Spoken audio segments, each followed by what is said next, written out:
అందరికీ నమస్కారం అండి. ప్రస్తుతానికి మనం తపోవనంలో ఉన్నాం. బ్రహ్మకుమారీస్ మౌంట్ అబూలో ఉన్నటువంటి తపోవనం దగ్గర ఉన్నాం. సో ఇక్కడ వ్యవసాయానికి బ్రహ్మకుమారీస్కి సంబంధం ఏమిటి అసలు? వీటి గురించిన వివరాలని ఇక్కడ అందరూ బ్రదర్ అని పిలుస్తారు. నమస్కారం అండి. నమస్కారం. పేరు ఒకసారి చెప్తారా? నా పేరు Sumanth, head quarter coordinator, agriculture and rural development wing అండి. అయితే ఇక్కడ మేము శాశ్వత యోగ వ్యవసాయం యొక్క ప్రాజెక్ట్ గురించి ఇక్కడ ఒక మోడల్ని తయారు చేయడం జరిగింది. అయితే జస్ట్ మీరు అడిగారు క్వశ్చన్ ఏంటంటే వ్యవసాయానికి ఆధ్యాత్మికతకి సంబంధం ఏంటని. మనందరికి తెలుసండి, రైతులు చాలామంది మా దగ్గరకు వస్తారు, మేము అది పండించాం ఇది పండించాం అని చెప్తారు. కానీ మేము ఒకటే అడుగుతాము, మీరు పండించారా అని చెప్పేసి. అసలు పండించింది ఎవరు అనేది ఒకసారి అర్థం చేసుకోవాలండి. రైతు ఏమన్నా చేశారంటే విత్తనాలు వేశారండి. విత్తనాలు వేసిన తర్వాత మొలకలు వచ్చినప్పుడు రైతులు ఏమన్నా లాగి పీకి మొలకలు బయటికి తీసారా? దాని నుంచి 2 ఆకులు బయటకు వస్తాయి, అది రైతులు బయటకు తీసారా? 2 ఆకుల్లో గ్రీన్ రంగు నిండుతుందండి.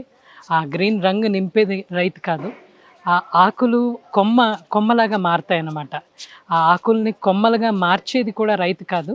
కొమ్మల్లో మొగ్గ తొడుగుతుంది, ఆ కొమ్మల్లో మొగ్గ తొడిగించేది రైతు కాదు. ఆ మొగ్గ వికసిస్తుంది. కూర్చుని రైతు ఒక్కొక్క మొగ్గని ఒక్కొక్క రెప్ప అనేది విప్పడం అనేది జరగదు. అలాగే పువ్వు కాయగా మారుతుందండి, పువ్వు చిన్న పిందగా మారుతుంది.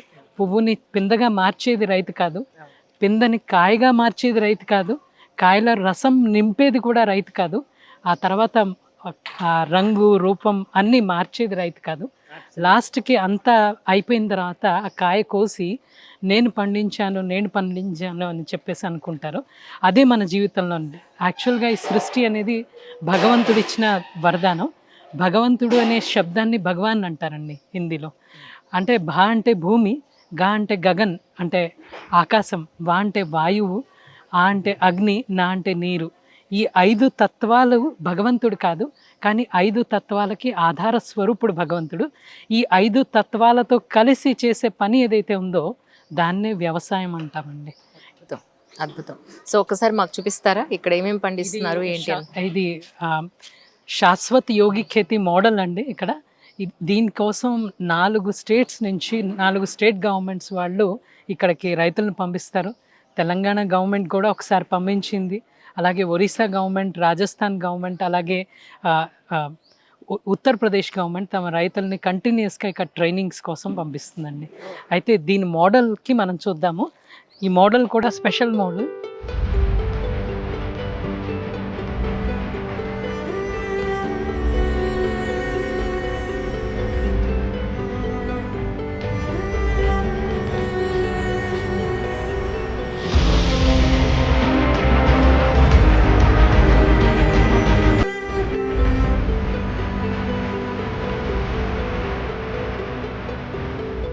రైతులు ఒక ఉద్యమంగా తీసుకుని తమ జీవితాన్ని మార్చుకోవాలి, ఒక సెల్ఫ్ రిలయంట్ ఫార్మర్గా తయారు కావాలి.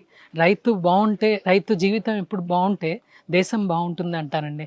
కానీ వాళ్ళకి ఏంటంటే ఈరోజు పెద్ద సమస్య కన్సిస్టెంట్గా వాళ్ళ ప్రొడక్టివిటీ ఉండకపోవడం వల్ల వాళ్ళకి డబ్బులు అనేది చాలా ఇబ్బంది అవుతుంది.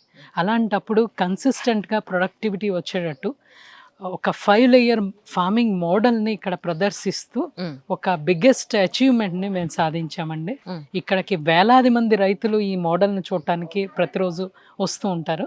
అయితే 16 ఇండస్ట్రీస్ని ఏ రకంగా మనం వ్యవసాయంతో అనుసంధానం చేసి సక్సెస్ పొందగలరు ఆ విషయాలు కూడా చెప్తామండి. అద్భుతం.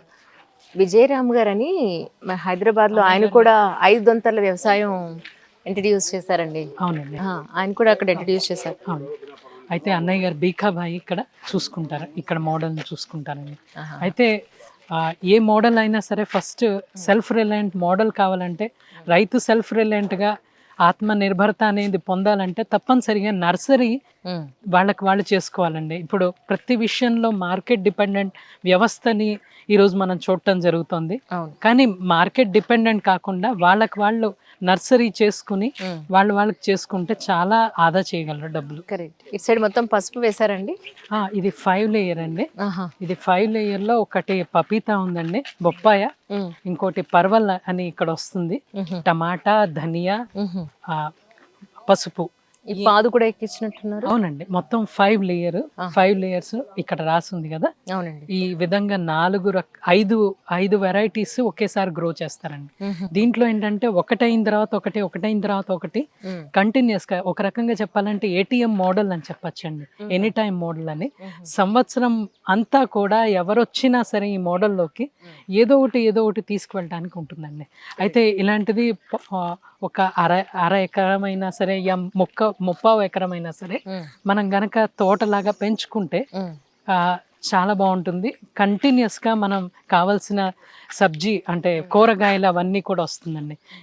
ఇది బఫర్ జోన్ అంటారు.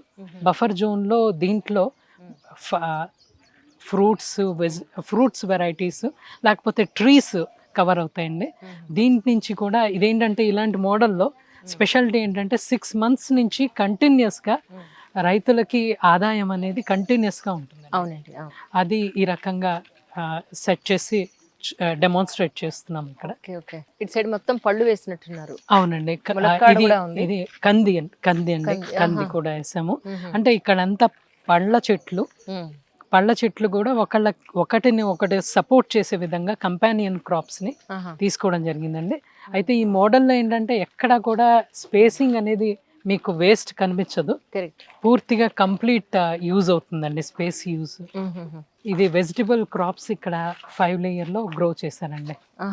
ఇండస్ట్రీస్ గా అది వెజిటబుల్స్ అండి, ఇది ఔషధి ఫసల్ అంటే మెడిసినల్ క్రాప్స్ ఏవైతే ఉన్నాయో దాని స్పేస్ అండి. ఇది మెడిసినల్ క్రాప్స్లో కూడా మనం డెమాన్స్ట్రేట్ చేసి వాటిని కూడా ప్రమోట్ చేస్తున్నాం ఇక్కడ. అయితే ఇందాక మీరు మాట అన్నారు ఏంటంటే ఇక్కడ వ్యవసాయం మీరు డిఫరెంట్ పద్ధతుల్లో చేస్తున్నాండి, 5 వ్యవసాయం కాకుండా. ఇది ప్రాకృతిక వ్యవసాయం, యోగ వ్యవసాయ విధానం అండి. అంటే ఏం చేస్తారండి? అంటే వ్యవసాయంలో ఏదైతే ఏ పద్ధతులు అయితే పాటిస్తామో ప్రతి పద్ధతిలో కూడా మెడిటేషన్ని మేము ముందుకు తీసుకువెళ్తాము. కర్మలతో పాటు ఇక్కడ బ్రహ్మకుమారి ఆశ్రమం యొక్క ముఖ్యమైనటువంటి విశేషం ఏంటంటే కర్మ యోగానికి మహత్వం ఇస్తామండి. ప్రతి కర్మతో కూడా ఈశ్వరుని జ్ఞాపకం చేయాలి, ఈ రకంగా ఈశ్వరానుభూతి ఆ ప్రతి కర్మలో ఇమిడి ఉండాలని చెప్పేసి మా లక్ష్యం అండి. కిచెన్ గార్డెన్ యొక్క మోడల్ ఇక్కడ పెట్టడం జరిగింది. కిచెన్ గార్డెన్ ఎలా చేసుకోగలరు, ప్రతి విషయాన్ని ఎలా గ్రో చేసుకోవచ్చు అనేది ఇక్కడ చూపించడం జరిగిందండి. మిద్దె మీద ఏ రకంగా ఇవన్నీ కూడా వేస్ట్ ప్రోడక్ట్స్ అండి, వేస్ట్ని తీసుకొచ్చి ది బెస్ట్ యూజ్ చేస్తున్నామండి. ది బెస్ట్ యూజ్ చేయడం ఇక్కడ జరుగుతుందండి, అది కూడా డెమాన్స్ట్రేట్ చేస్తున్నాము. ఇక్కడ ప్రతి పంట వ్యర్థాలు ఏవైతే ఉన్నాయో వాటి నుంచి కంపోస్ట్ ఎలా తయారు చేసుకోవాలి, ఇది కూడా ఒక యూనిట్ అండి. రైతుల్ని సెల్ఫ్ రిలయంట్గా చేయడానికి ప్రతి ఒక్కటి చేసుకుంటే కనుక ఆటోమేటిక్గా వాళ్ళు సెల్ఫ్ రిలయన్స్ని సాధించవచ్చు. ఇక్కడ కూడా 3 layer, 4 layer, 5 layer ఈ రకంగా డెమాన్స్ట్రేట్ చేస్తున్నామండి. బెండకాయ వేసినట్టున్నారు. బెండకాయ ఇంకా సన్ఫ్లవర్ హార్వెస్ట్ అయిపోయిందండి, ఇప్పుడు బెండకాయ ఉంది. అయితే దాంతోపాటు వేరేవి కూడా పంటలు కింద కూడా ఉన్నాయి, భూమిలో కూడా పంటలు ఉన్నాయి, అన్ని రకాలు మిక్స్ చేసి. అంటే ఇప్పుడు మీరు మందు కొట్టట్లేదు కదా వీటికి, మరి చీడపీడల బాధలే ఉండవా మీకు? చీడపీడల బాధలు ఎప్పుడూ ఉంటాయండి, అంటే వర్షాకాలం ఆటోమేటిక్గా ఉంటాయి. కానీ ప్రాకృతికంగా ఏ రకంగా మనం ప్లాంట్ ప్రొటెక్షన్ అనేది జరగాలి, ఆ మెషర్స్ అన్నీ తీసుకుంటారు. ఆ మెషర్స్ తీసుకొని ఇక్కడ గౌమూత్రము, ఇంకా నీమ్ ఆయిల్, ఇంకా వేరే మెషర్స్ ఉన్నాయండి, అది కూడా చూపిస్తాం మీకు. ఏమేమి ఇక్కడ వేస్తున్నాము దాని ఆధారంగా ఏంటంటే పంటల్ని మేము సురక్షితం చేసుకుంటున్నాము. అవన్నీ కూడా న్యూట్రిషన్ ఎలా ఇస్తున్నామో అది కూడా మాట్లాడదాం తప్పకుండా. ఇది కూడా 5 layer అండి. ఇవే ఇక్కడ వంటకు వాడుతున్నారండి? ఏదండి, చాలదండి, ఇక్కడ వేల మంది వస్తారు. అవునవును, వేల మంది వస్తారు, ఎంత ఉన్నా సరే కన్స్యూమ్ అయిపోతుంది. అవును, ఉన్నంత వరకు వాడతారా? మాక్సిమం అసలు ఒక్క పక్కకి రాదనమాట. అవును, ఎందుకంటే రోజుకే 12,000 మంది భోజనాలు చేస్తున్నప్పుడు 12,000 మంది అండి. ప్రోగ్రామ్స్ జరిగినప్పుడు 30,000 మంది కూడా ఉంటారు. Oh my God. ఏవైతే ఉన్నాయో 9 సస్టైనబుల్ డెవలప్మెంట్ గోల్స్ వాటి మీద కూడా పనిచేస్తూ ఉంటాను. విలేజెస్ని ఎంపవర్మెంట్ చేయడానికి. విలేజెస్ని ఎంపవర్ చేయడానికి, విలేజెస్ని అడాప్ట్ చేసుకోవడం, మ్మ్. పైన ఒరియా విలేజ్ అని కూడా ఉందండి. మ్మ్. ఆ విలేజ్ని కూడా పార్షియల్గా మేము అడాప్ట్ చేసుకున్నాము. మ్మ్. అయితే అన్ని రకాల స్వచ్ఛత కేవలం మానసిక స్వచ్ఛత అంటే భౌతిక స్వచ్ఛతే కాదు, మ్మ్. మానసికంగా ఎంతైతే స్వచ్ఛత ఉందో మ్మ్. అంత భౌతిక స్వచ్ఛతని కోరుకుంటామండి. అయితే 9 సస్టైనబుల్ డెవలప్మెంట్ గోల్స్ ఏవైతే ఇంప్లిమెంట్ చేస్తున్నారో మ్మ్. వేరే వేరే గ్రామాల్లో అవన్నీ కూడా ఇక్కడ డిస్ప్లే చేయడం జరిగింది. డ్రాగన్ ఫ్రూట్, పపీతా మ్మ్. మీరు అక్కడ రెడ్గా కనిపిస్తుందండి మీకు, అది డ్రాగన్ ఫ్రూట్ అండి. ఇది బొప్పాయి డ్రాగన్ ఫ్రూట్ మిక్స్ అన్నమాట.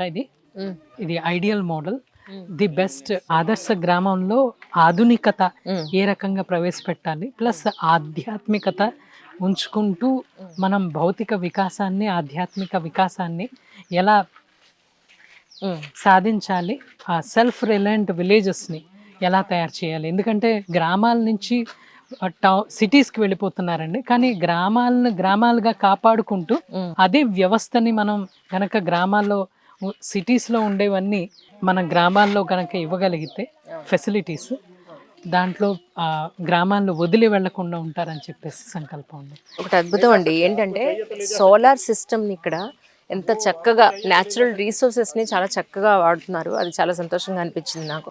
అండ్ ఇంకోటంటే ఎంత ప్రతి ప్లేస్ని కూడా చాలా హైజీన్గా చక్కగా మెయింటైన్ చేస్తున్నారు. అది ఈవెన్ మనకి వేస్ట్ నుంచి, వ్యర్థాల నుంచి వాళ్ళు ఎంతో, ఇందాక నేను చూపించాను మీకు, అక్కడ కూడా నాట్ ఈవెన్ ఇంత స్మెల్ లేదు, అక్కడ చక్కగా హైజీన్గా మెయింటైన్ చేస్తున్నారు. I felt so happy about it. ఇక్కడ విశేషం ఏంటంటేనండి, డెడికేషన్ కాదండి, డెడికేషన్కి మించి ఒకటి ఉందన్నమాట. అదేంటంటే సమర్పణ భావం. సారీ, కేవలం వర్క్ ఈజ్ వర్షిప్పే కాదు, వర్క్ని ఏ రకంగా జీవితంలో అంటే సమర్పిత జీవితం, ఒక్కసారి జీవితాన్ని సమర్పించిన తర్వాత మొత్తం వాళ్ళకున్న రిసోర్సెస్ కానీ, తనువు, మనస్సు, ధనం కానీ, సమయం, సంకల్పం అన్నిటినీ కూడా ఆశ్రమానికి అంకితం చేస్తారండి. అందువల్ల వాళ్ళ మనసా వాచా కర్మణ, మనసా వాచా కర్మణ మీకు అన్ని విధాలుగా స్వచ్ఛంగా కనిపిస్తుంది. आप बताइए आप यहाँ पे क्या काम करते हैं? ओम शांति। ओम शांति। ये ब्रह्मा कुमारी का आबू में तपोवन फार्म है। जो तपोवन फार्म पूरा 100 एकड़ का फार्म है। इसमें 60 एकड़ में फलों के बगीचे हैं, 20 एकड़ में खेती होती है, 20 एकड़ में बाकी एकोमोडेशन पार्किंग वगैरह है। तो 20 एकड़ में जो खेती होती है, इसमें से ये 7 एकड़ का जो फार्म है वो शाश्वत योगिक खेती का फार्म है। शाश्वत योगिक खेती में पूरा नेचुरल फार्मिंग है और साथ में योगिक खेती है। नेचुरल फार्मिंग ये पूरा देसी गाय आधारित खेती है, जिसमें गोबर, गौमूत्र, दही, दूध, छाछ से खाद बनती है और पेड़ों के पत्तों से दवाइयाँ बनती है। कोई भी प्रकार का दवाई खाद केमिकल वाला या तो कोई ऑर्गेनिक भी बाज़ार से लाया नहीं जाता है, पूरा यहाँ ही बनाया जाता है और यहाँ ही उपयोग करते हैं। जो ये हम मॉडल देख रहे हैं, ये मॉडल है मल्टी लेयर फार्मिंग का मॉडल है, जिसमें 5 लेयर तक हम खेती कर सकते हैं। तो ये मॉडल इसलिए बनाया है किसान को आत्मनिर्भर बनाने के लिए। किसान आत्मनिर्भर तब बनेगा, जो छोटे किसान हैं खेती की ज़मीन तो बढ़ा नहीं सकते, लेकिन जो ज़मीन है उनके पास उसमें ही ज़्यादा उत्पादन लेके बढ़ा सकते हैं, या तो खर्च कम करके बढ़ा सकते हैं। तो कम खर्च करने के लिए वो खाद कम डाले, दवाई कम डाले, बीज कम डाले या तो कुछ कम करे, वो तो शक्य नहीं है। उससे खेती उपज ज़्यादा होने वाली नहीं है। तो इसलिए हमने इसमें मल्टी लेयर फार्मिंग का एक कंसेप्ट रखा है, जो एक ही बेड पर मैक्सिमम 4-5 फसल लग सकती है। नीचे ज़मीन कंद वाली सब्जी होती है, जिसमें अभी हल्दी लगी है, अदरक लगी है, फिर गाजर, मूली, बीट, सलगम वगैरह लग सकता है विंटर में। तो ये फर्स्ट लेयर हुआ। सेकंड लेयर में आता है लीफी वेजिटेबल, जिसमें धनिया, पालक, मेथी, सूआ, हरी भाजी, लाल भाजी, जो भाजी काट के हम सब्जी बनाते हैं। तीसरा लेयर में आता है पौधे वाली सब्जी, जिसको 4 फीट हाइट पर जाता है पौधा, बैंगन, मिर्ची, टमाटर, ऐसे पौधे वाली सब्जी होती है। और चौथा लेयर है बेल वाली सब्जी, जिसमें यहाँ लगा है परवल, लगा है कुंदरू, लगा है अभी ककोड़ा लगा है, सामने सेमफली लगी है, इधर लौकी है, तुरई है, गिलकी है, तो करेला है। वो बेल वाली सब्जी है चौथा लेयर में। और 5वां लेयर में पपीता है, जो जाली से ऊपर जाती है। इसमें 3 फीट चौड़ा बेड़ बनाया हुआ है और ड्रिप की 2 लाइन लगाई है और 6 फीट बाई 6 फीट पर बांस लगा हुआ है। तो ऐसे ये पूरा मॉडल मल्टी लेयर के लिए तैयार हुआ है। और इसमें खेती में खर्च कम करने का आशय है। खर्च कम करने के लिए किसान जो अभी मार्केट आधारित है उसको अपना मार्केट से फ्री करना है। तो मार्केट से फ्री करने के लिए सबसे पहले तो जुताई का खर्चा ज़्यादा होता है, तो इसमें कोई जगह ट्रैक्टर चलेगा नहीं, इसलिए जुताई का खर्चा बच जाता है। एक फसल निकालो दूसरी फसल लगाओ, ऐसे ही खेती चलती है। दूसरा आता है बीज का खर्चा। तो बीज खुद का बनाते हैं तो बीज का खर्चा नहीं होता है, तो ये खुद का खर्च कम हो जाता है। फिर जो पौधा लाना है, सब्जियों का पौधा, फलों का पौधा, फूलों का पौधा, तो ये सब पौधे नर्सरी में तैयार खुद को करना होता है और ज़्यादा बनावे तो बेच के भी आमदनी कर सकते हैं। तो ऐसे एक नर्सरी छोटी का इसमें कंसेप्ट है। दूसरा, जिसके पास खेती की ज़मीन नहीं हो तो गृहवाटिका भी बनाई है, जिसमें गमलों में घर के टेरेस पर पौधे उगा के घर की सब्जी खा सकते हैं। ये पूरा प्राकृतिक खेती है, इसलिए बिन जहरीला उत्पादन है, जो किसान खुद का परिवार को और समाज को ये पूरा नेचुरल फार्मिंग से हेल्दी बनाता है, निरोगी बनाता है ना। तो ये बहुत अच्छी तरह से हाँ, न्यूट्रिशन में जो दवाई खाद बनती है पूरी यहाँ ही बनाते हैं और पूरा लिक्विड फॉर्म में जाता है, ड्रिप में जाता है।